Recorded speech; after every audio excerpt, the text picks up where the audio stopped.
Handa na ba ang inyong mga puso para sa isang kwentong susubok sa ating pananaw tungkol sa pag-ibig at pagpaparaya? Samahan niyo akong muli, mga minamahal naming tagapakinig, sa isa na namang paglalakbay ng damdamin. Gaano nga ba natin kakilala ang taong pinili nating makasama habang buhay? Paano kung ang kahinaang nakikita natin sa kanila ay siya palang kalakasang magbabago ng lahat? Ating pakinggan ang kwento ni Liwayway at Amihan sa unang kabanata na pinamagatang Ang Huling Patak ng Pasensya. Ang hapunan sa Casa Ilustre ay laging may dalawang sangkap na hindi nawawala: ang karangyaan at ang nakakabinging katahimikan. Para kay Liwayway, ang bawat pagtunog ng kubyerto sa mamahaling plato ay parang martilyong pumupukpok sa kanyang sentido. Nakaupo siya sa pagitan ng dalawang mundong hindi magkasundo. Sa kanyang kanan ay ang kanyang ina, si Senyora Imelda, na reyna ng kanilang munting kaharian. At sa kanyang kaliwa ay ang kanyang asawa, si Amihan, ang dayuhang hindi kailanman naging katanggap-tanggap sa palasyong ito. Amihan, basag ni Senyora Imelda sa katahimikan.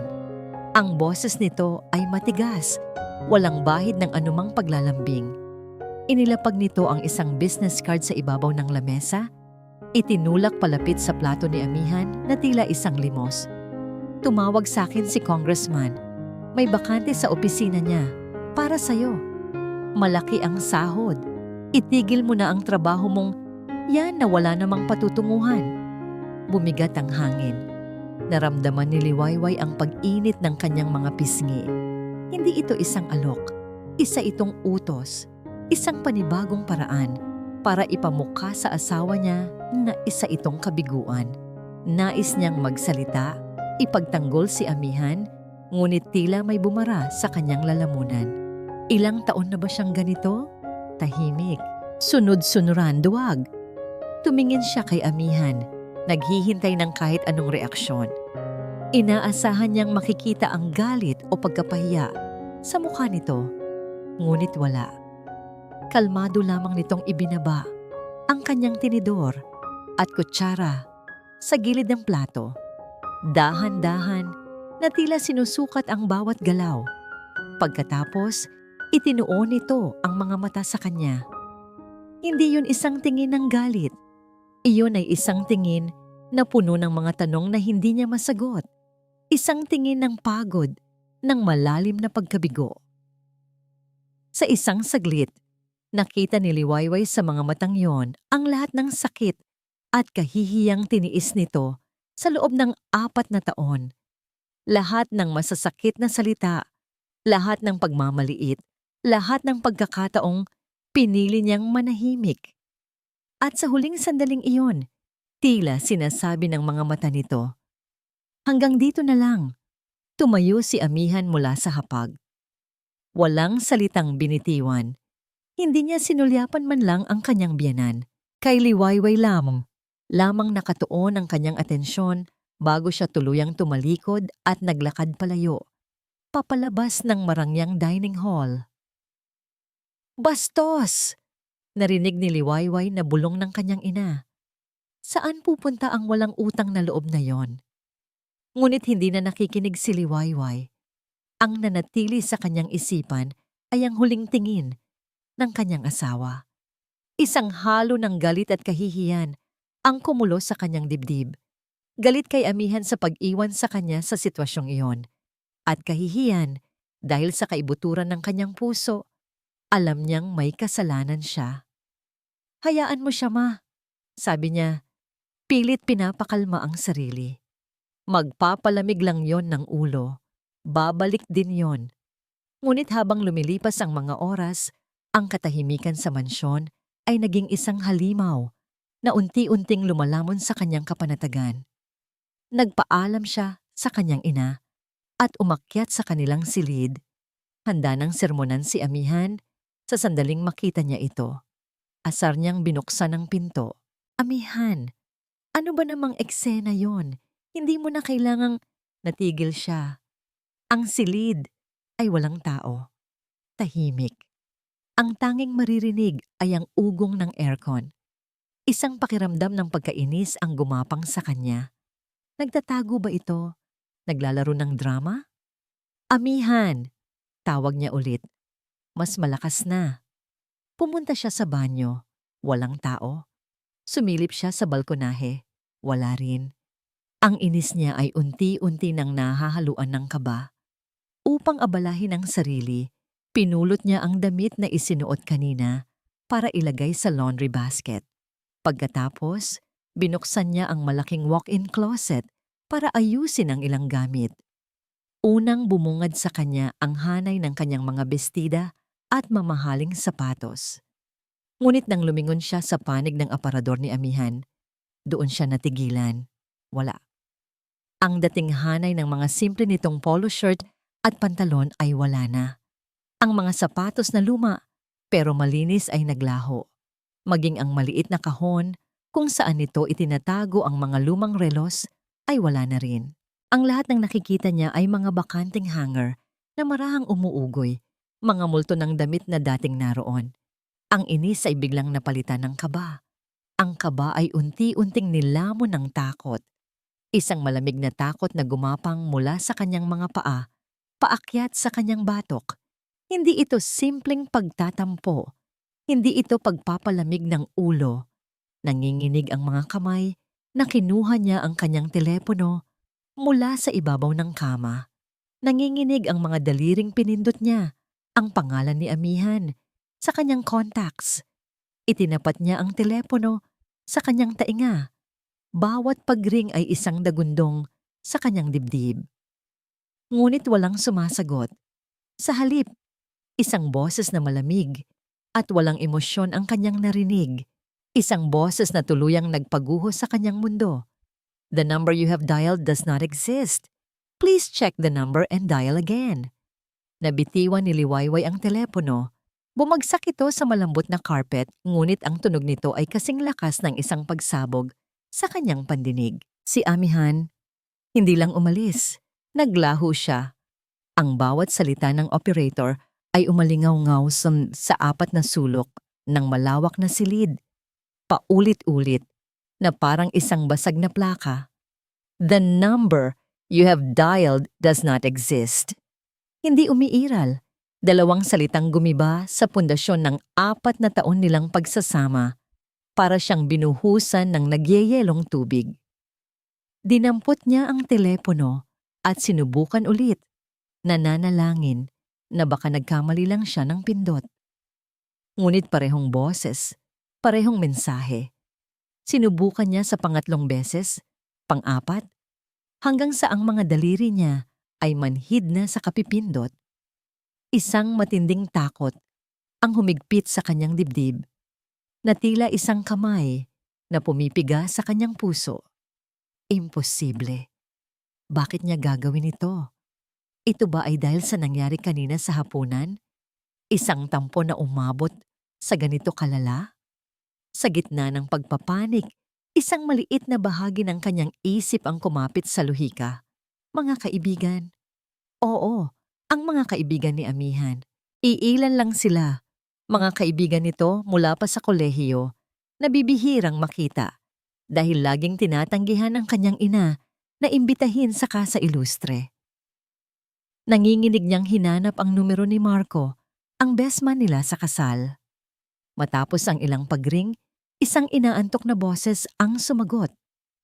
Hello? Liway? Napatawag ka? Marco, si Amihan. Kasama mo ba siya? Nag-away ba kayo? May sinabi ba siya sa'yo? Sunod-sunod niyang tanong. Hindi na makahinga ng maayos. Narinig niya ang pagbuntong hininga sa kabilang linya. Hindi, Liway. Halos 1 buwan na kaming hindi nagkikita. Sinubukan ko siyang tawagan noong 1 linggo pero hindi ko rin makontak. Akala ko abala lang sa trabaho. Bakit? Anong nangyari? Gumuho ang munti niyang pag-asa. Ganito rin ang sagot ng 2 pa niyang tinawagan. Walang nakakaalam.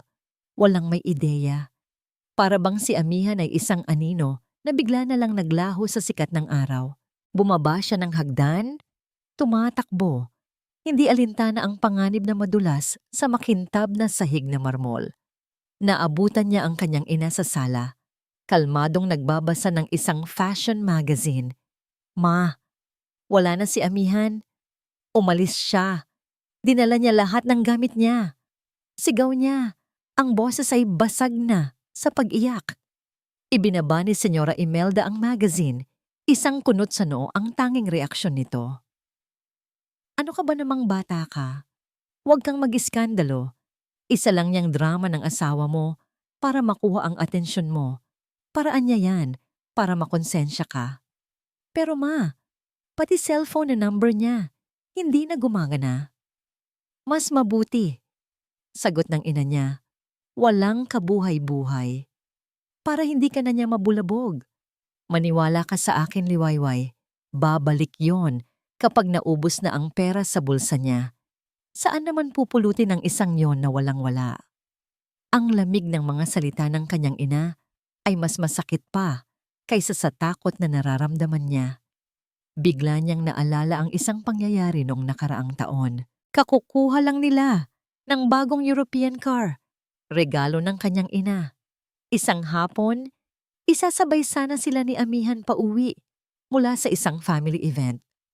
Ngunit bago pa man makapasok si Amihan sa sasakyan, hinarang na ito ni Imelda. Diyan ka na lang sa taxi, Amihan, sabi nito.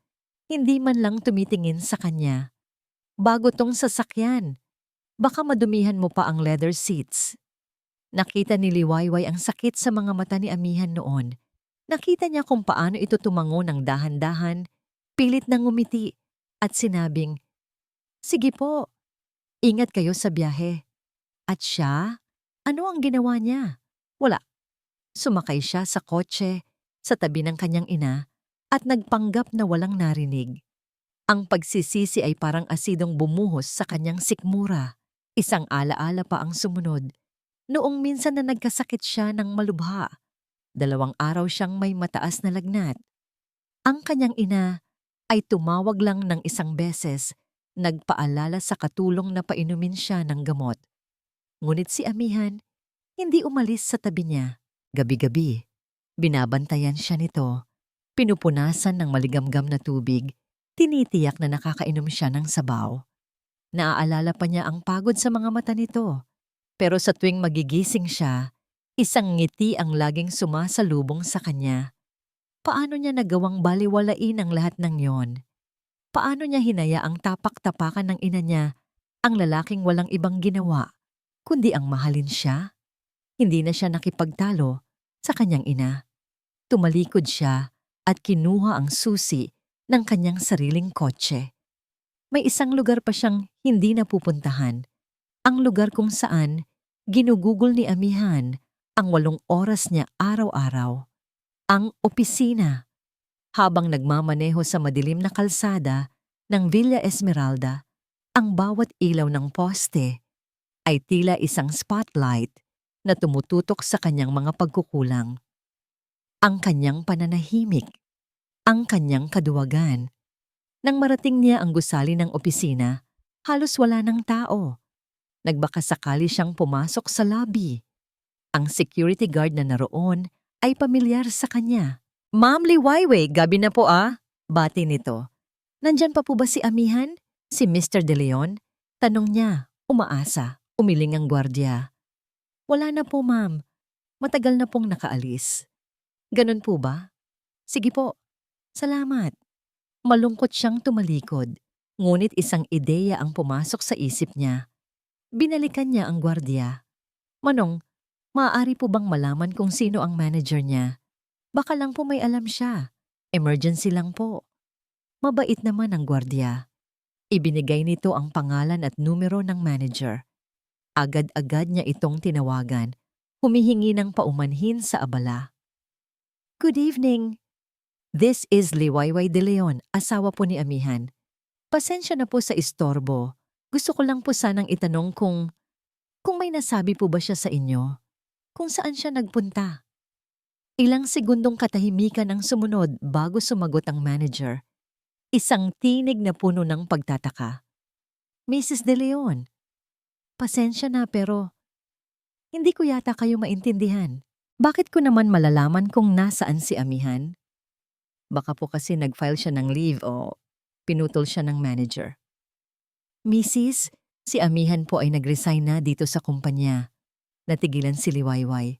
Nag-resign? Kailan po? Kanina lang ba? Narinig niya ang pag-aalinlangan sa boses ng kausap bago ito nagsalita muli. Sa pagkakataong ito, mas malinaw at may diin sa bawat salita. Hindi po. 2 linggo na po siyang wala dito. 2 weeks ago pa po siya nag-submit ng kanyang resignation. Para siyang binagsakan ng langit at lupa. 2 linggo. Sa loob ng 2 linggo, si amihan ay naglalaro ng isang papel sa harap niya. Araw-araw itong umaalis, suot ang kanyang uniforme, dala ang kanyang baon, na tila papasok sa isang trabahong hindi na pala sa kanya. Isang kasinungalingan. Pero bakit? Ang tanong na yon ay umalingaw-ngaw sa kanyang isipan habang binabaybay niya ang daan, pabalik sa Casa Ilustre. Ang pagpapanik ay napalitan ng isang matinding pagkalito. Hindi na ito simpleng tampuhan. Ito ay isang bagay na mas malalim, mas komplikado.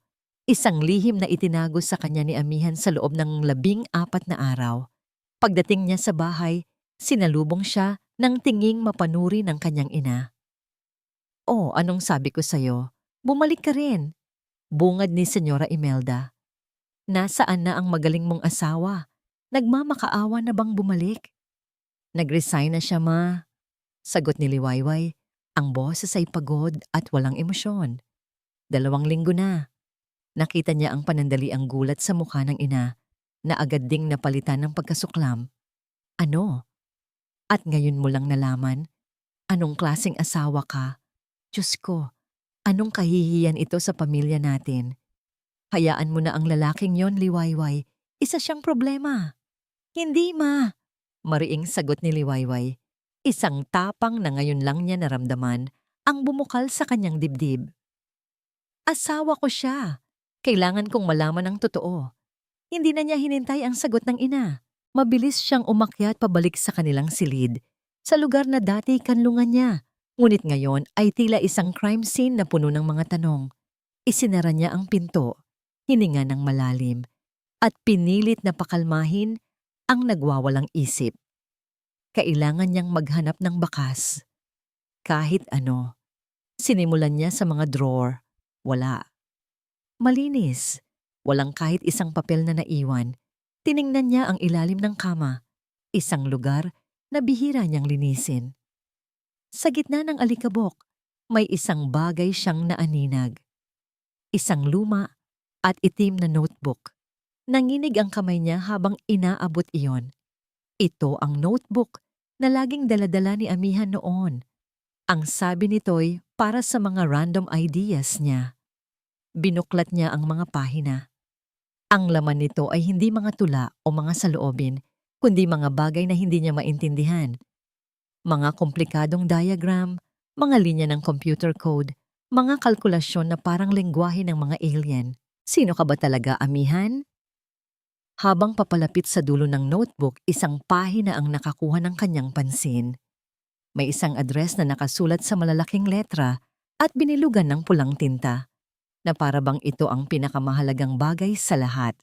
Silangan Tech Hub.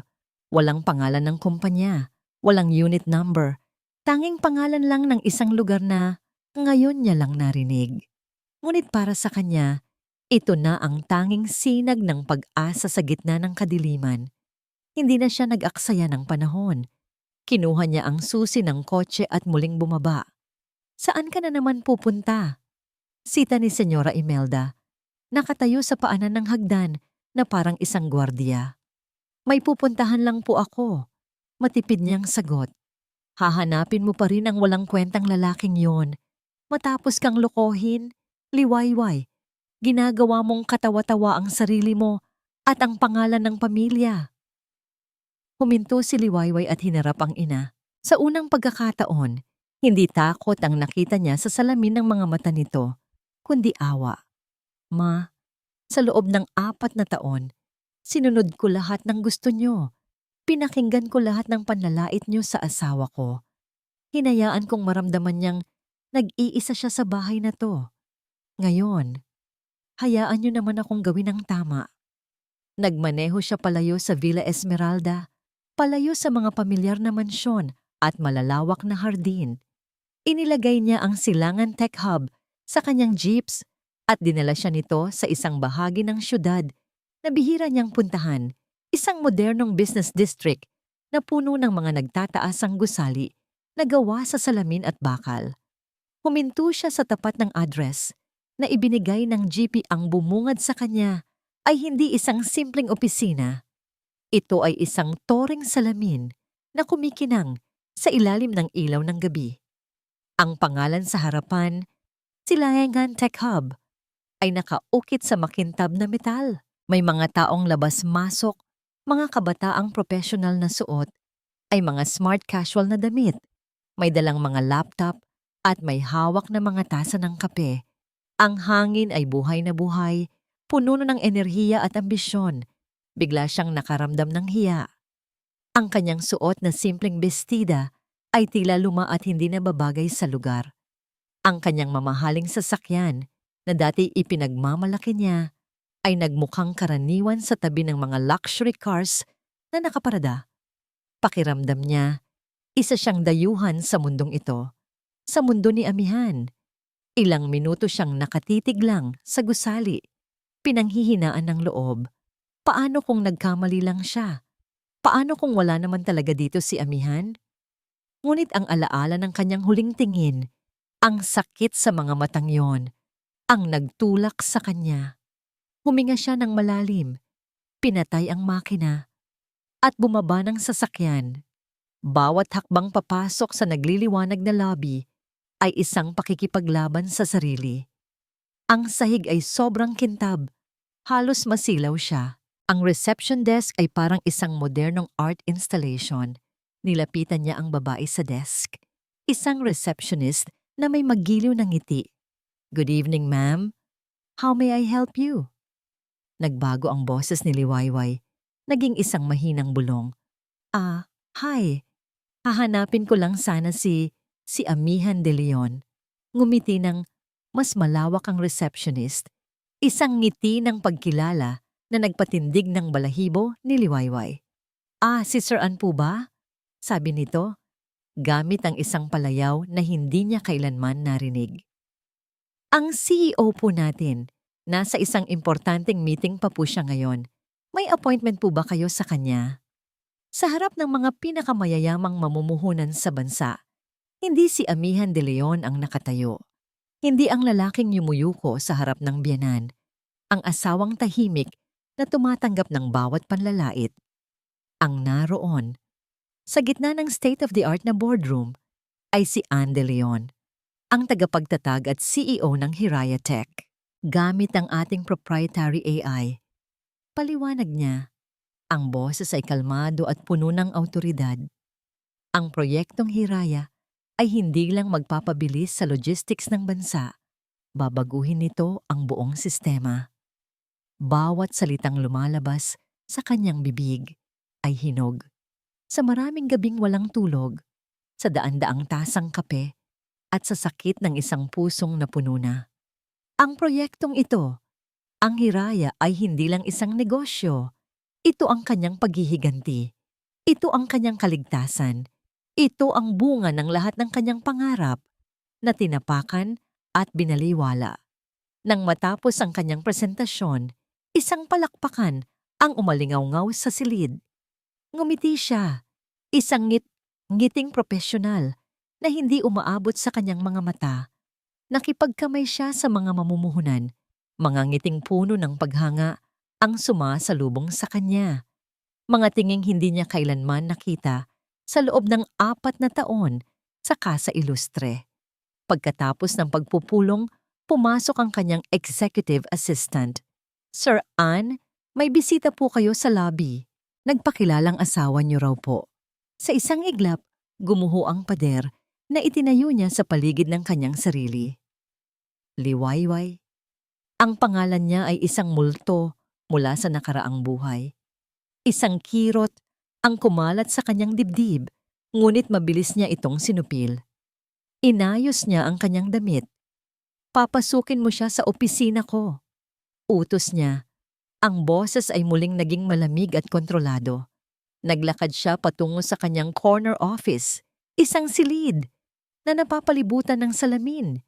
Tanaw ang buong syudad mula sa itaas. Ito ang kanyang kaharian. Ang patunay na hindi siya ang talunang inaakala ng lahat. Mula rito, nakita niya si Liwayway na papalapit, ginagabayan ng kanyang assistant, ang asawa niya. Ang ganda nito ay hindi pa rin kumukupas, lalo pang naging maningning sa suot nitong damit na halatang libo-libo ang halaga. Ngunit sa unang pagkakataon, nakita niya ito hindi bilang ang babaeng pinakamamahal niya, kundi bilang isang simbolo ng mundong tinalikuran niya. Isang mundong marangya, mapanghusga, at walang puwang para sa isang tulad niya. Pumasok si Liwayway sa opisina, ang mga matay ng lalaki sa pagkamangha at pagkalito. Tiningnan nito ang malawak na espasyo, ang modernong kasangkapan, at sa huli, siya. Amihan, tanong nito, ang boses ay halos pabulong. CEO, anong ibig sabihin ng lahat ng ito? Tumayo siya mula sa kanyang swivel chair, hindi lumapit. Pinanatili niya ang malaking mesa bilang harang sa pagitan nilang dalawa. Ito ang trabaho ko na ngayon, Liwayway. Sagot niya. Ang bawat salita ay sinukat. Trabaho? Paano? Ang sabi mo? Humakbang ito palapit. Ang mga mata ay nagsusumamo. 2 linggo, amihan. 2 linggo mo akong niloloko. Bakit? Bakit hindi mo sinabi? Gusto niyang isigaw ang lahat. Dahil pagod na akong marinig mula sa'yo at sa nanay mo na wala akong mararating. Dahil kailangan kong gawin ito ng mag-isa para patunayang mali kayo. Dahil nasaktan ako sa pananahimik mo. Ngunit walang lumabas sa kanyang bibig kundi ang malamig na katotohanan. Ginagawa ko lang ang dapat kong gawin. Ang dapat mong gawin? Umalingaw ang boses nito sa loob ng opisina. Ang iwan ako sa dilim, ang hayaan akong magmukhang tanga, ang umalis na lang basta nang walang paalam. Umalis ako dahil hindi ko na kaya, sabi niya. Sa wakas ay isang bahid ng emosyon ang gumuhit sa kanyang tinig. Hindi ko na kayang maging anino sa sarili kong pamamahay. Hindi ko na kayang maging kabiguan sa mata ng asawa ko. Nakita niya ang sakit sa mukha ni Liwayway, ang luhang namumuo sa mga mata nito. Isang bahagi niya ang gustong lumapit at yakapin ito, ngunit pinigilan niya ang sarili. Huli na para roon. Hindi na nagsalita pa si Liwayway. Tinitigan lang siya nito na para bang ngayon lang sila nagkita. Pagkatapos ng ilang sandali, ng nakakabinging katahimikan, dahan-ahan itong tumalikod. Walang salita. Walang sumbatan. Isang tahimik na pagkatalo lang. Pinanood niya itong maglakad palayo. Ang bawat hakbang nito ay tila isang karayom na tumutusok sa kanyang puso. Pinanood niya itong makalabas ng kanyang opisina, dumaan sa mga empleyadong nagbubulungan, hanggang sa maging isang maliit na tuldok na lang ito sa malawak na lobby. Hindi niya ito pinigilan. Hindi niya kaya. Bumalik siya sa kanyang mesa at naupo, ramdam ang bigat ng buong mundo sa kanyang mga balikat. Pagkalipas ng ilang sandali, pumasok ang isa sa mga pangunahing mamumuhunan, si Mr. Tan, isang matandang negosyanteng hinahangaan niya. An mahusay ang presentasyon mo, sabi nito, tinatapik siya sa balikat. Napansin nito ang papalayong si Liwayway. Asawa mo ba yon? Ang ganda niya. Tumangulang si amihan, hindi makapagsalita. Ngumiti si Mr. Tan. Siya ba yung dahilan kung bakit mo ipinagbili ang lupang pamana sa'yo? Narinig ko ang kwento. Kailangan mo raw ng puhunan. Ganyan talaga. 'Di ba? Gagawin natin ang lahat para sa mga pangarap natin at para sa pamilya. Hindi nakasagot si amihan. Nanigas ang kanyang panga. Ang mga salitang iyon na sinabing may paghanga ay parang punyal na bumaon ng malalim. Sa di kalayuan, Bago tuluyang makalabas ng pinto, narinig ni Liwayway ang lahat. Huminto siya. Ang kamay ay nasa bibig. Lupang pamana? Ipinagbili? Ang huling alaala ng mga magulang ni Amihan? Bigla, ang lahat ng piraso ng palaisipan ay nabuo sa kanyang isipan. At ang nabuong larawan ay isang imahe ng kasakiman niya at ng walang kapantay na sakripisyo nito. Ang biyahe pabalik sa Casa Ilustre ay isang malabong panaginip. Ang mga salita ni Mr. Manan ni Mr. Tan ay umuulit-ulit sa kanyang isipan. Bawat salita ay isang dagok. Ipinagbili ang lupang pamana. Kailangan ng puhunan para sa pamilya. Pamilya? Anong klaseng pamilya ang ibinigay niya kay Amihan? Isang pamilyang walang ginawa, kundi maliitin siya, ipahiya, at ituring na parang isang basahan. Ang realisasyon ay isang mabigat na kadenang pumulupot sa kanyang puso. Siya si Liwayway, ang asawa, ay naging kasangkapan sa pagpapahirap sa sarili niyang kabiyak. Ang kasalanan ay napakabigat. Halos hindi na niya kayang huminga. Pagpasok niya sa malaking pinto ng mansyon, para siyang isang sundalong sugatan na umuwi mula sa digmaan. Naabutan niya ang kanyang ina sa sala. Naglalakad pabalik-balik na may bakas ng pagkainip sa muka. Nang makita siya nito, agad itong sumugod. Saan ka galing? Anong nangyari? Nahanap mo ba siya? Nagmakaawa ba? Sunod-sunod na tanong nito. Ang boses ay matalas at puno ng pag-aakusa. Si Liwayway ay napagod ng makipagtalo. Wala nang natirang lakas sa kanya. Umupo siya sa isang silyang velvet at tumitig sa kawalan. CEO siya, ma, sabi niya. Ang boses ay mahina at walang buhay. May sarili siyang kumpanya. Isang tech company. Malaki at matagumpay. Isang nakabibinging katahimikan ang namayani sa sala. Tumingin si Liwayway sa kanyang ina at nakita ang isang reaksyon na hindi niya malilimutan. Ang pagkayamot sa mukha ni Senyora Imelda ay unti-unting naglaho na parang isang maskarang hinuhubad. Ang mga mata nitong dati nanlilisik sa galit ay biglang nagkaroon ng kakaibang kislap. Isang kislap ng pagkalkula, ng interes, ng kasakiman. CEO, ulit ni Imelda. Dahan-dahan, na tila nilalasap ang bawat letra ng salita. Anong kumpanya? Gaano kalaki? Ikinuwento ni Liwayway ang lahat. Ang Silangan Tech Hub, ang opisina ni Amihan, na gawa sa salamin, ang mga mamumuhunan.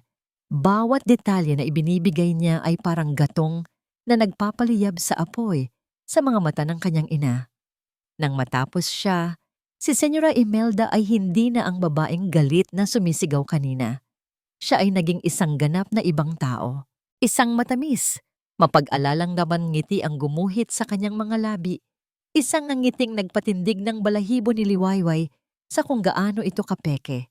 Diyos ko, anak, sabi ni Imelda. Umupo ito sa tabi niya at hinawakan ng kanyang kamay. Ang paghawak nito na dating nagbibigay sa kanya ng kapanatagan ay ngayon parang haplos ng isang ahas. Hindi ko akalain, ang galing pala talaga ng asawa mo. Alam mo, sa simula pa lang, may tiwala na ako sa kanya. Sinusubukan ko lang siya para maging mas matatag siya para sa'yo. Napatitig si Liwayway sa ina. Hindi siya makapaniwala sa kanyang naririnig. Ang mga salitang lumalabas sa bibig nito ay parang lason.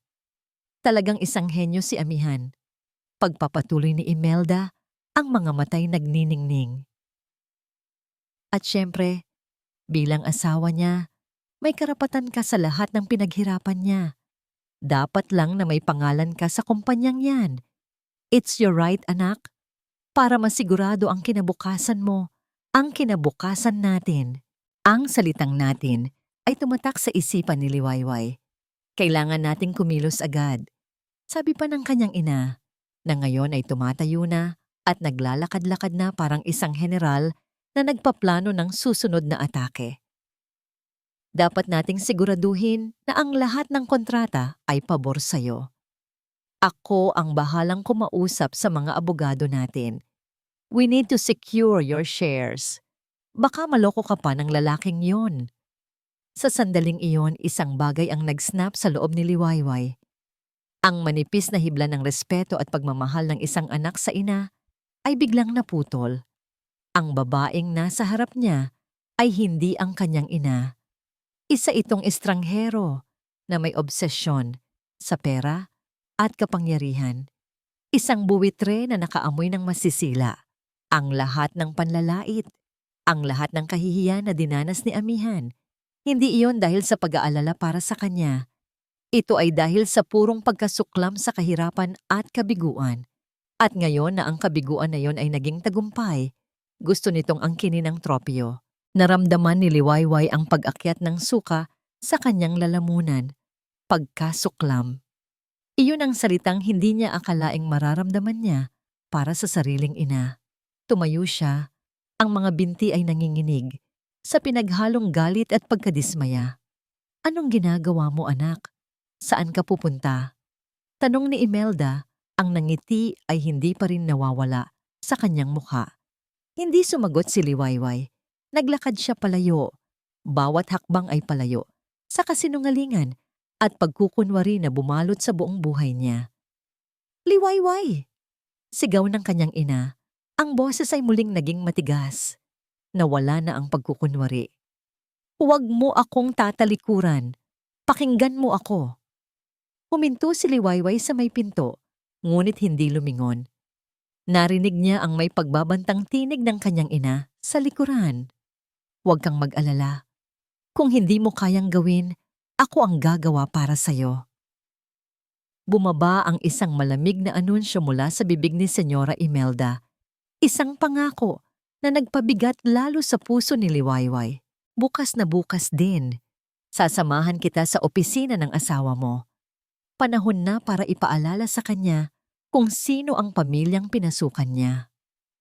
Kinabukasan, ang sikat ng araw na tumatagos sa bintana ng kanyang silid ay hindi nagdala ng init, kundi ng isang malamig na paalala ng pangako ng kanyang ina. Hindi siya nakatulog buong gabi. Ang imahe ni Amihan sa opisina nito, malayo, malamig at nasasaktan, at ang imahe ng kanyang ina na may ngiting mapanlinlang ay paulit-ulit na naglaro sa kanyang isipan. Gaya ng inaasahan, pagbaba niya, naroon na si Senyora Imelda sa sala, bihis na bihis sa isang mamahaling terno, handa ng makipagdigma. Ang nangiti nito ay kasing kintab ng mga alahas na suot nito. Good morning anak, handa ka na ba? Bati nito na para bang isang masayang family outing ang kanilang pupuntahan. Nagpadala na ako ng mga bulaklak sa opisina ni Amihan. Isang gesture of goodwill na susuklam si Liwayway. Ang bawat salita, bawat galaw ng kanyang ina ay isang kalkuladong hakbang sa isang larong hindi niya gustong maging bahagi. Ma, huwag na. Pakiusap niya. Ang boses ay pagod. Huwag nating gawin to. Kakausapin ko si Amihan ng kami lang. At anong sasabihin mo? Magmamakaawa? Hindi, Liwayway, sagot ni Imelda. Ang boses ay muling tumigas. Dapat mong ipakita na hindi ka isang kawawang asawa. Isa kang Reyes at may karapatan ka. Halika na. Wala siyang nagawa kundi ang sumunod. Ang pagsakay sa kotse kasama ang kanyang ina ay parang pagsakay sa karwahe papunta sa sarili niyang bitayan. Habang nasa biyahe, walang tigil si Imelda sa pagbibigay ng mga payo kung paano siya dapat umupo, kung paano siya dapat magsalita, kung ano ang dapat niyang hilingin. Hindi siya nakikinig. Ang isip niya ay lumilipad sa iisang tanong. Paano niya nagawang hayaan ang sarili na makulong sa ganitong sitwasyon? Pagdating nila sa Silangan Tech Hub, ang pagdating nila ay agaw pansin. Si Senyora Imelda ay naglakad sa lobby na para bang pag-aari niya ang lugar. Ang kanyang mga takong ay lumilikha ng matatalas na tunog sa sahig na marmol. Si Liwayway ay sumunod lang sa likuran, yumuko, nais na maging invisible. Ang receptionist kahapon ay halatang nagulat na makita sila. "Good morning, ma'am."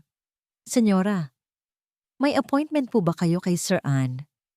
"Hindi na kailangan ng appointment," sagot ni Imelda. Dire-diretso. "Pamilya kami." Bago pa man makasagot ang receptionist, isang assistant ang mabilis na lumapit. "Senyora Reyes, Ma'am Liwayway, nasa kalagitnaan po ng isang napaka-importanteng board meeting, si Sir Ann. Kung maaari po sana ay maghintay muna kayo sa receiving area." Walang nagawa si Imelda, kundi ang pumayag, bagamat bakas sa mukha nito ang pagkainis. Umupo sila sa isang hanay ng mga modernong sofa sa isang sulok ng malawak na lobby. Si Imelda ay abala sa kanyang telepono, malamang ay kausap na ang mga abogado. Si Liwayway naman ay hindi mapakali. Ang bawat minuto ng paghihintay ay isang pagpapahirap. Upang ilayo ang isip, tumayo siya at nagpanggap na tinitingnan ang mga art piece na nakadisplay sa dingding. Dinala siya ng kanyang mga paa malapit sa pantry area kung saan may 2 empleyadong nagkakape at nag-uusap, hindi namamalayan ang kanyang presensya. "Grabe talaga si Sir Ann, no?" sabi ng isang babae. "Narinig ko ang kwento mula kay Sir Marco. Talagang from zero." "Oo nga," sagot ng kasama nitong lalaki. "Imagine, ipagbenta mo yung nag-iisang lupa na pamana sa'yo ng mga magulang mo para lang masimulan ang isang pangarap na hindi mo sigurado kung magtatagumpay." Natigilan si Liwayway. Ang puso niya ay nagsimulang tumibok ng sobrang bilis. Nagpatuloy ang babae. "At hindi lang basta lupa yon. Doon daw nakalibing ang mga magulang niya. Sabi ni Sir Marco, halos isumpa daw siya ng mga kamag-anak niya sa probinsya. Pero matigas daw talaga si Sir. Sabi niya, ito lang daw ang paraan para maibigay niya sa asawa niya ang buhay na nararapat para dito." Sa puntong yon, hindi na kinaya ni Liwayway. Ang mga salita ay parang mga kutsilyong sabay-sabay na tumusok sa kanyang puso. Doon nakalibing ang mga magulang niya. Ang halaga ng sakripisyo ni Amihan ay biglang naging napakalinaw. Napakasakit. Hindi lang ito isang piraso ng lupa. Ito ang kanyang nakaraan, ang kanyang mga ugat, ang huling koneksyon niya sa mga taong nagbigay buhay sa kanya. At ipinagbili niya iyon para sa kanya, para maibigay ang buhay na nararapat, isang buhay na siya at ang kanyang ina mismo ang nagtakda. Isang buhay na puno ng material na bagay, ngunit walang pagmamahal at respeto. Ang bigat ng katotohanan ay halos magpabuwal sa kanya. Napahawak siya sa dingding para suportahan ang sarili. Ang kanyang mga binti ay nanghina. Ang kanyang paningin ay nanlabo dahil sa mga luhang nagbabadyang tumulo. Siya ang dahilan. Ang kanyang walang katapusang pagkukulang, ang kanyang kaduwagan, ang nagtulak kay Amihan na gawin ang isang bagay na napakasakit. Sa gitna ng kanyang pagluluksa, isang malakas na tunog ang nagpabalik sa kanya sa realidad. Ang malaking pintong salamin ng boardroom ay bumukas. Isa-isang lumabas ang mga miyembro ng board, mga seryosong mukha na nag-uusap. At sa huli, lumabas si Amihan. Nagtagpo ang kanilang mga mata mula sa magkabilang dulo ng lobby. Nakita niya ang pagod sa mukha nito. At nang makita siya nito, kasama ang kanyang ina na ngayon ay tumatayo na at naglalakad, papalapit na may isang matagumpay na ngiti. Isang pader ng yelo ang muling bumalot sa anyo ni Amihan. Nakaharap niya ngayon ang 2 tao. Ang asawa niyang umiiyak sa kasalanan at pagkaunawa. At ang biyenan niyang nag-aabang na parang isang mga ngaso. Ang presyo ng pangarap ni Amihan ay nasa harap na niya. Nang makita ni Amihan ang 2 babae na naghihintay sa kanya, isang pamilyar na bigat ang dumagan sa kanyang dibdib. Si Senyora Imelda na may ngiting mapanuri at si Liwayway na may mga matang namumugto at puno ng kalungkutan na hindi niya maintindihan. Ang lahat ng lakas at kumpiyansa na ipinakita niya sa boardroom kanina ay unti-unting naglaho, na palitan ng pamilyar na pagod. Amihan, iho, bati ni Senyora Imelda. Ang boses ay sobrang tamis, na para bang sila ang pinakamatatag na magbiyenan sa buong mundo. Congratulations! We are so proud of you. Nais lang sana naming makipag-usap tungkol sa future ninyo ni Liwayway. Bago pa man siya makasagot, nagsalita si Liwayway. Ang boses ay basag at nanginginig. Ma, please, pwede bang kami lang muna ni Amihan ang mag-usap? Tiningnan ni Imelda ang anak. Bakas ang inis sa mukha nito. Ngunit sa huli ay tumango rin. Sige, pero hihintayin ko kayo dito.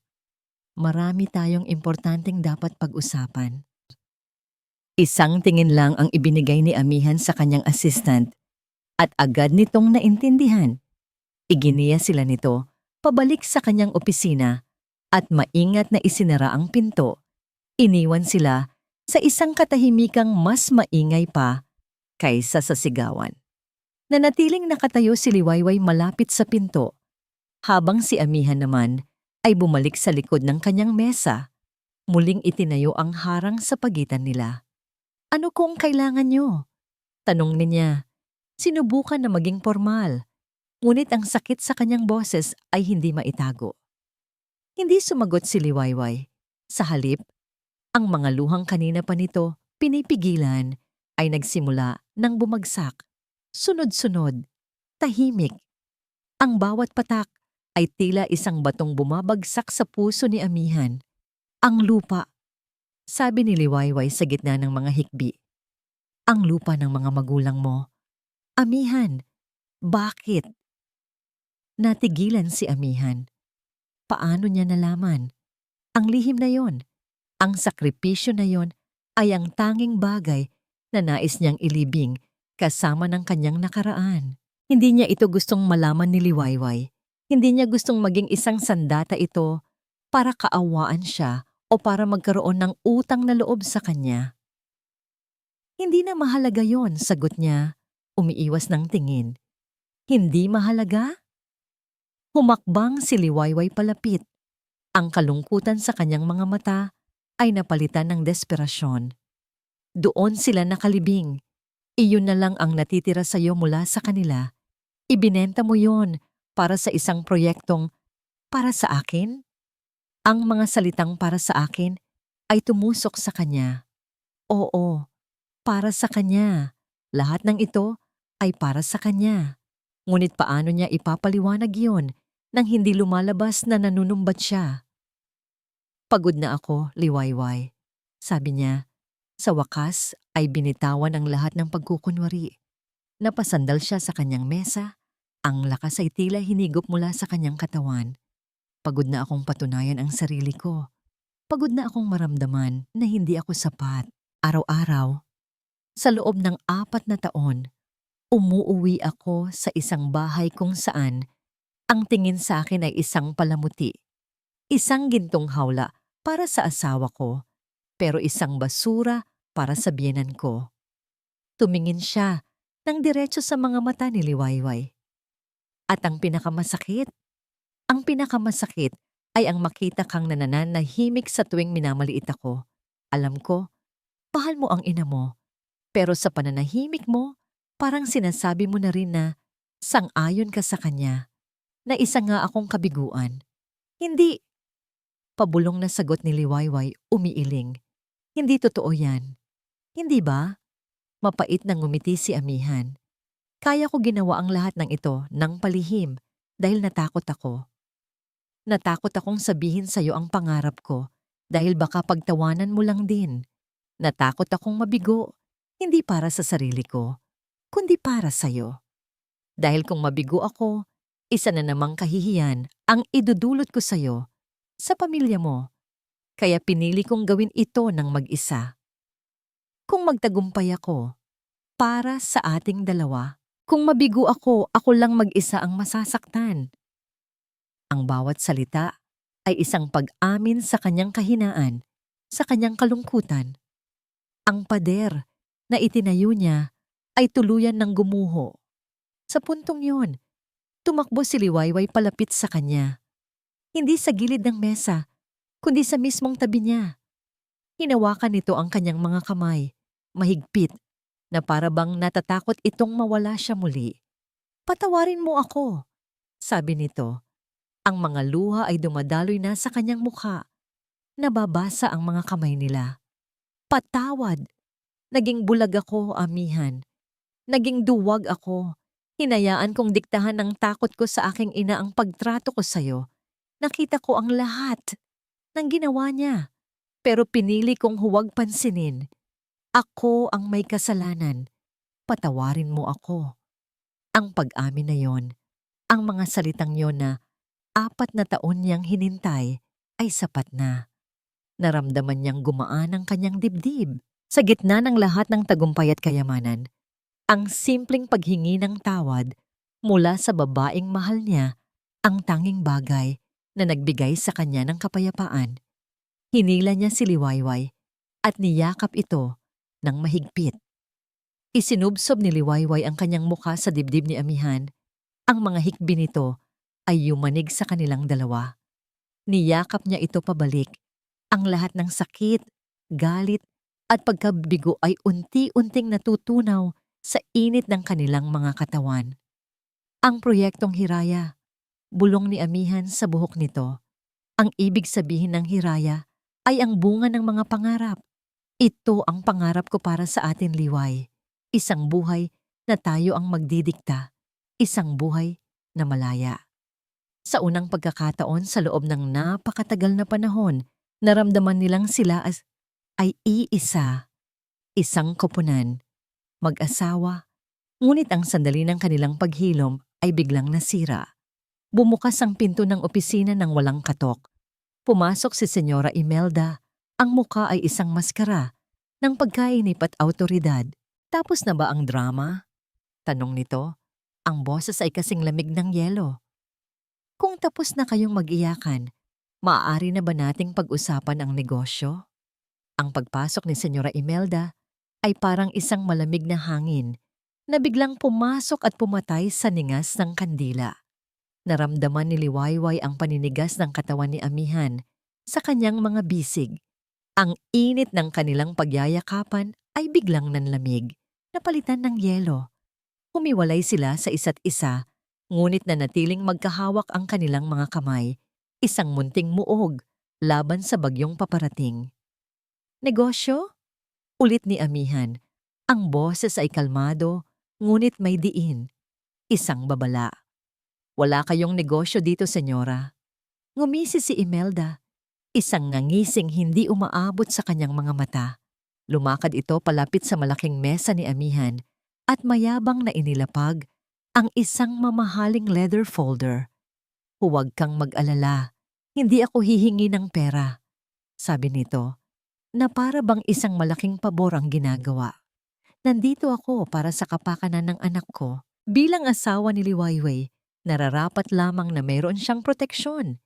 Isang posisyon sa board of directors at 50% ng shares ng kumpanya nakapangalan sa kanya. Para iyon sa seguridad niya. Napasinghap si Liwayway sa kapal ng mukha ng kanyang ina. Hindi ito proteksyon. Isa itong pagnanakaw na nakabalot sa pekeng pag-aalala. Bago pa man siya makapagsalita, naramdaman niya ang marahang pagpisil ni amihan sa kanyang kamay, isang senyales na ito na ang bahala. "Hindi," mariing sagot ni amihan. Ang isang salitang yon ay mas matibay pa kaysa sa pader na salamin ng kanyang opisina. Ang kumpanyang ito ay itinayo ko mula sa pawis at sakripisyo ko.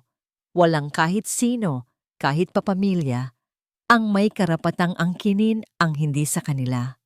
Sa unang pagkakataon, nakita ni Liwayway ang paghanga sa mga mata ng mga empleyado sa labas na sumusulyap sa nangyayari. Nakita nila ang CEO na ipinaglalaban ang kanyang pinaghirapan. Isang pagmamalaki ang umusbong sa puso ni Liwayway. Ito ang tunay na amihan.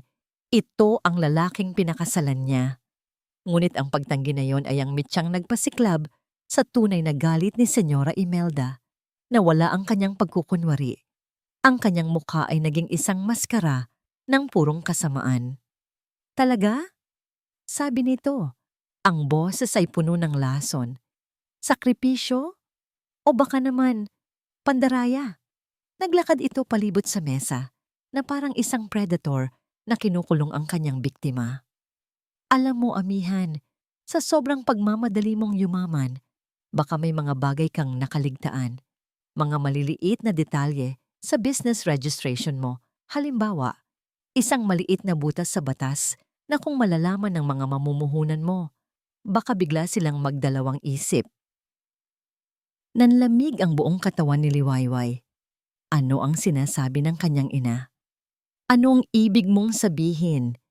Tanong ni amihan. Ang panga ay naninigas. Simple lang. Ngumisi si Imelda. Sumunod ka sa gusto ko at mananatiling nakatago ang maliit na problemang ito. Pero kung magmamatigas ka, din huminto ito at tiningnan si amihan mula ulo hanggang paa na may sukdulang paghamak. Tingnan natin kung gaano kabilis guguho ang kastilyong buhangin na ito na ipinagmamalaki mo. Iyon na, iyon. Ang banta. Ang ultimatum. Ang lason na matagal nang itinatago ng kanyang ina ay inilabas na. Handang sirain nito ang lahat ng pinaghirapan ni amihan para lang makuha ang gusto nito. Sa mismong sandaling iyon, nagiring ang telepono ni amihan na nasa ibabaw ng mesa. Ang tunog nito ay nakakabingi sa gitna ng tensyon. Tila nag-aalangan. Sinagot ito ni amihan. Ang mga mata ay hindi inaalis sa kanyang biyenan. Hello? Yes, this is he. Napanood ni Liwayway habang ang kulay ay unti-unting nawawala sa mukha ng kanyang asawa. Ang pagiging matatag nito kanina ay napalitan ng hindi makapaniwalang pagkasindak. Ano? Anong reklamo? Mula kanino? Sandali, pakiulit. Ibinaling ni amihan ang tingin kay Liwayway at sa mga mata nito, nakita niya ang isang bagay na mas masahol pa sa galit. Ang pagkatalo, ang kawalan ng pag-asa. Nakatanggap na raw ng inquiry ang legal department. Sabi ni amihan, ang boses ay halos hindi marinig. Mula sa isang anonymous source tungkol sa posibleng irregularity sa ating business permits, ang mga investor nagsisimula ng magtanong. Binitiwan ni amihan ang telepono. Dahan-dahan siyang napaupo sa kanyang silya, hindi na bilang isang CEO, kundi bilang isang lalaking pinagbagsakan ng mundo. Ang lahat ng kanyang lakas ay nawala. Ang hiraya, ang bunga ng kanyang mga pangarap, ay nasa bingit ng pagkasira. At sa gitna ng pagkawasak na yon, nakatayo si Senyora Imelda, ang reyna sa chessboard. Isang ngiti ng ganap na tagumpay ang nakaguhit sa kanyang mga labi. Nakuha niya ang gusto niya. Nasira niya ang lalaking kinasusuklaman niya. Napatingin si Liwayway sa dalawang tao sa kanyang harapan. Ang kanyang asawa, ang lalaking nagsakripisyo ng lahat, na ngayon ay wasak at talunan. At ang kanyang ina, ang babaeng nagbigay buhay sa kanya, na ngayon ay isang halimaw na may ngiti ng isang demonyo. Ang lason ay nasa dugo na, at ngayon, kailangan niyang pumili kung kaninong panig siya.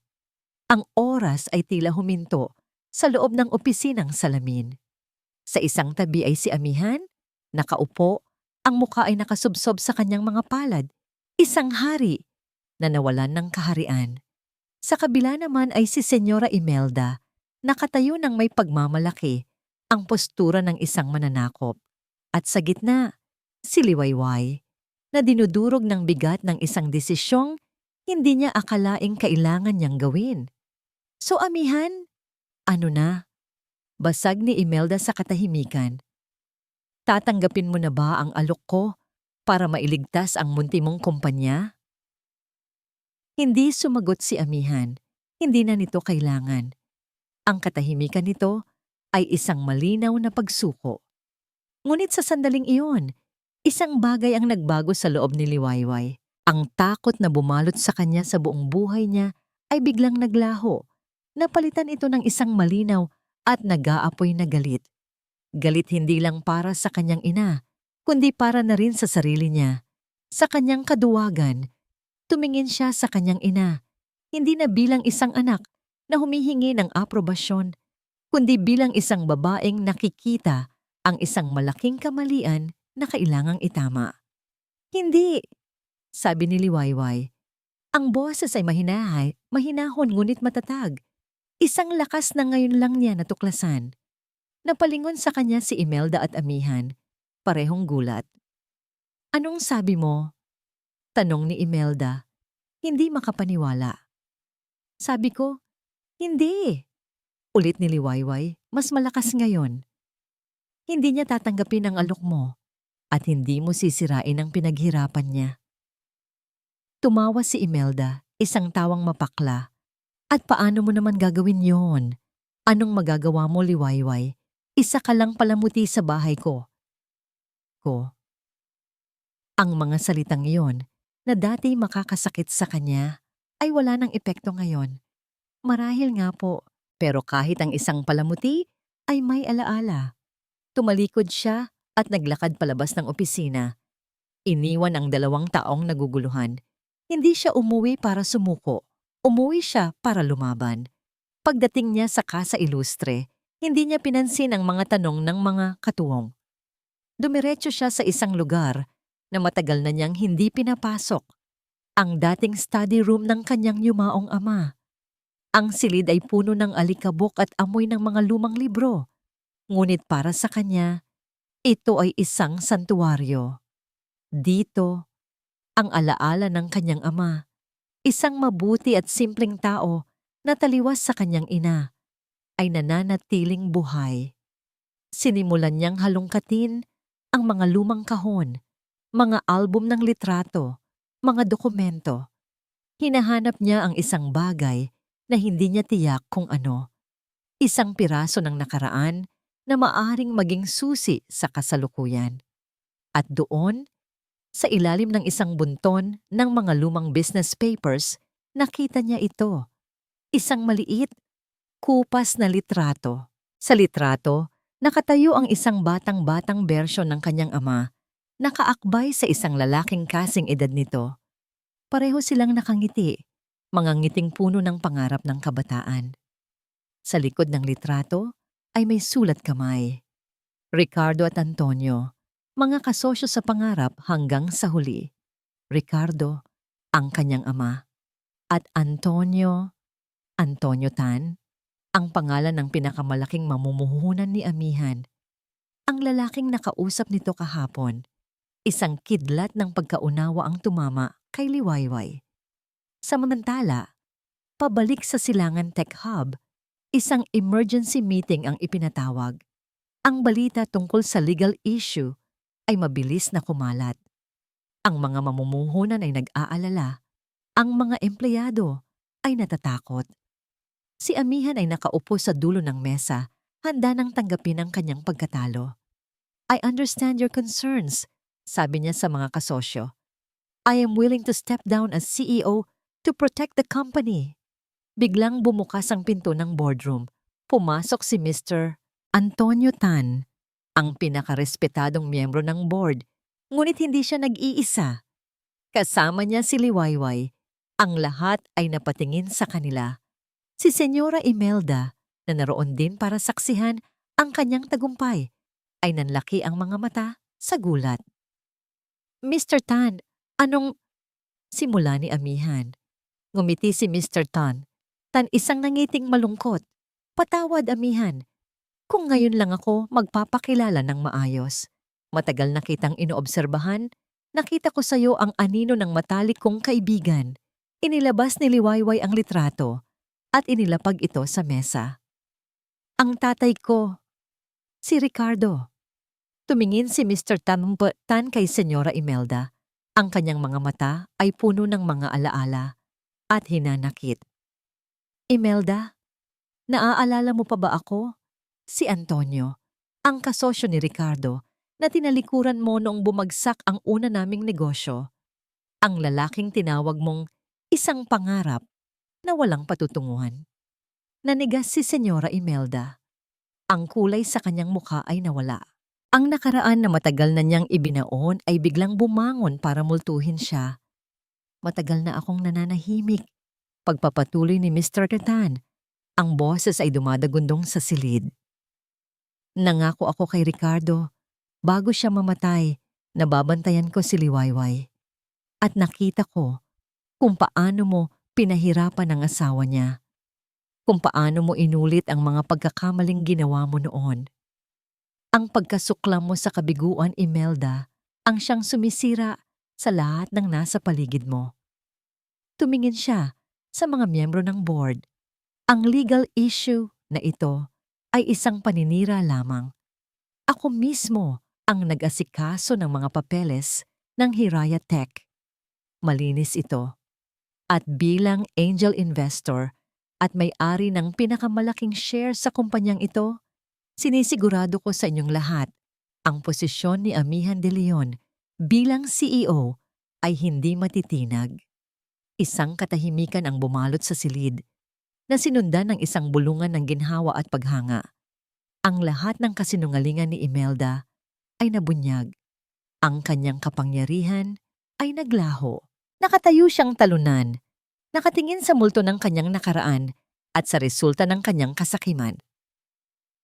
Ang kanyang kastilyo ay gumuho.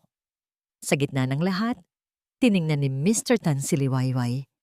Ang kanyang mga mata ay puno ng pagmamalaki. Ang ama mo ay siguradong ipagmamalaki ang lalaking pinili mo at mas ipagmamalaki ka niya sa tapang na ipinakita mo ngayon. Pagkatapos, ibinaling niya ang tanong na babago sa lahat.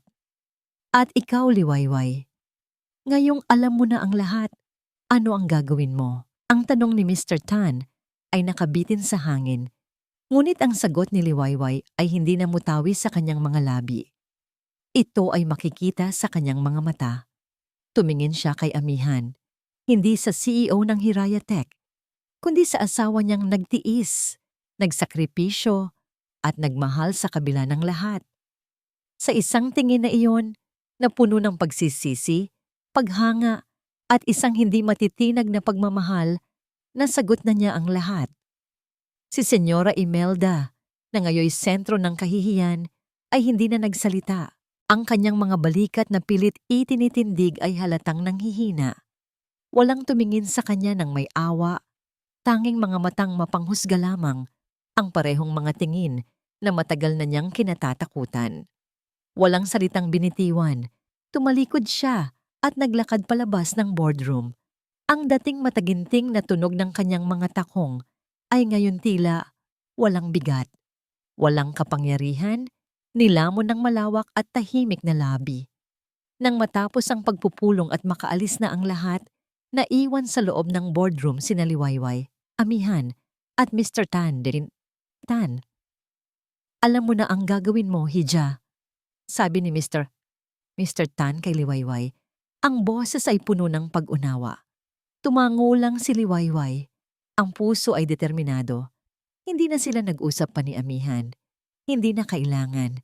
Nagkaintindihan na sila sa isang tingin. Sumakay si Liwayway sa kanyang kotse at nagmaneho pabalik sa Casa Ilustre sa huling pagkakataon. Ang mansyon na dati simbolo ng karangyaan ay ngayon isa na lamang malaking kulungan na gawa sa ginto. Pumasok siya sa loob at sa unang pagkakataon, hindi siya nakaramdam ng pagiging kabilang dito. Umakyat siya sa silid ng kanyang ina. Naabutan niya itong nakaupo sa gilid ng kama, nakatingin sa kawalan. Ang ayos nito ay gusot. Ang mukha ay blanko.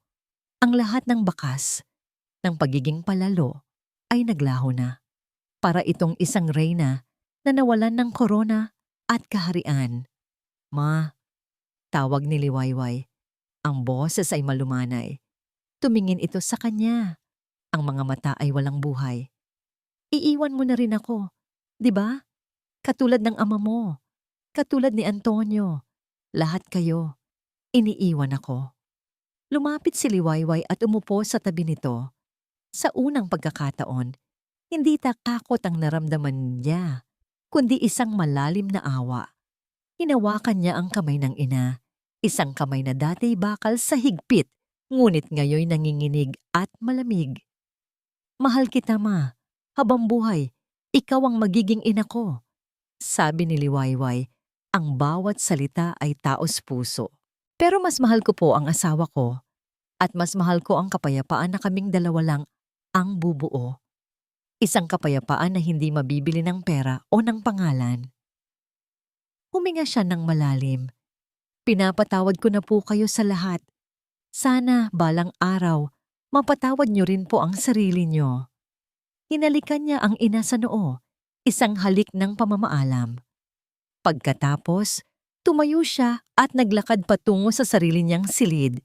Hindi niya inimpake ang lahat. Ang mga designer na damit, ang mga alahas, ang mga mamahaling bag. Lahat ay iniwan niya. Ang kinuha lang niya ay isang maliit na maleta na naglalaman ng mga simpleng damit at ang nag-iisang picture frame sa kanyang bedside table. Ang litrato nila ni Amihan nung kanilang kasal. Iyon lang ang mahalaga. Habang bumababa siya sa grand staircase, ang bawat hakbang ay isang paglaya. Ang mga pader ng Casa Ilustre ay tila humihinga. Pinapakawalan siya mula sa mga tanikala nito. Pagdating niya sa malaking pinto, hindi na siya lumingon pa. Sa labas, naghihintay si Amihan. Nakasandal ito sa isang simpleng kotse, hindi sa alinman sa mga mamahaling sasakyan nila. Nang makita siya nito, walang salitang namutawi. Ngumiti lang ito. Isang tunay na ngiti na sa wakas ay umabot sa kanyang mga mata. Naglakad si Liwayway palapit dito. Hinawakan ni Amihan ang kanyang kamay at sa simpleng pagdampi ng kanilang mga palad, naramdaman nila ang isang buong pag-uusap, isang pangako, isang panimula. Pinagbuksan siya nito ng pinto. Pumasok siya sa loob at habang pinaaandar ni Amihan ang sasakyan palayo sa Villa Esmeralda, sa salamin ng side mirror, pinanood ni Liwayway ang pagliit ng mansyon hanggang sa ito'y tuluyan ng maglaho. Ang dinala sa kanya ni Amihan ay hindi isang bagong mansyon. Ito ay isang maliit, simpleng apartment sa isang tahimik na bahagi ng lungsod. Walang mga chandelier, walang marmol na sahig. Ngunit nang buksan nila ang pinto, ang sumalubong sa kanila ay ang sinag ng papalubog na araw na nagbibigay ng gintong kulay sa loob. Ang lugar ay maliit, ngunit ito'y mainit at puno ng pag-asa. Puno ng kapayapaan. Kinagabihan, hindi sila natulog. Magkatabi silang nakaupo sa sahig, nakatanaw sa malaking bintana, naghihintay. May dala silang 2 tasa ng mainit na kape. At habang ang kadiliman ng gabi ay unti-unting nagbibigay daan sa mapusyaw na kulay ng umaga, nasaksihan nila ang pag-akyat ng araw sa abot-tanaw. Ang mga unang sinag nito ay dahan-dahang gumapang sa kalangitan, pinapawi ang mga anino. Hinigpitan ni Amihan ang hawak sa kamay ni Liwayway. Lumingon ito sa kanya. Ang mukha ay naliligo sa ginintuang liwanag ng bagong umaga. "Ito na ang Liwayway natin," bulong nito. Ang boses ay puno ng pagmamahal. "Ang ating Liwayway, Liwayway ko." Ngumiti si Liwayway. Ang mga luha ng kaligayahan ay tahimik na dumaloy sa kanyang mga pisngi. Sa wakas, pagkatapos ng mahabang gabi, narito na ang kanilang umaga. Narito na ang kanilang simula. At dito po nagtatapos ang kwento ni Liwayway at Amihan. Isang kwentong nagpapaalala sa atin na ang tunay na halaga ng isang tao ay hindi nasusukat sa kapal ng kanyang pitaka o sa taas ng kanyang posisyon. Ito ay nasusukat sa bigat ng kanyang sakripisyo, sa lalim ng kanyang pagmamahal at sa tibay ng kanyang paninindigan sa gitna ng mga pagsubok. Minsan, ang pinakamalaking kayamanan na maaari nating maangkin ay ang kapayapaan ng loob at ang pagmamahal ng isang taong nakikita ang ating tunay na halaga, kahit pa ang buong mundo ay bulag dito. Maraming salamat po sa inyong walang sawang pagsubaybay sa ating kwento. Sana po ay may napulot kayong aral at inspirasyon mula sa paglalakbay ni Naliwayway at Amihan. Nais po naming marinig ang inyong mga saloobin. Ano po ang masasabi ninyo sa kanilang kwento?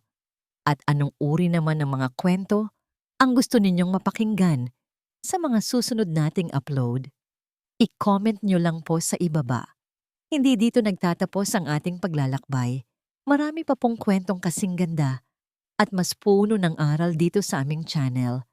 Kung nagustuhan nyo ang kwentong ito, i-like, i-share sa pamilya at mga kaibigan at mag-subscribe na rin para lagi kayong updated sa mga susunod pa naming kwento. I-click niyo ang notification bell para kayo ang unang makarinig kapag may bago kaming upload. Pagpalain po kayo ng Panginoon, kayo at ang inyong buong pamilya. Hanggang sa muli, pusong muling umiibig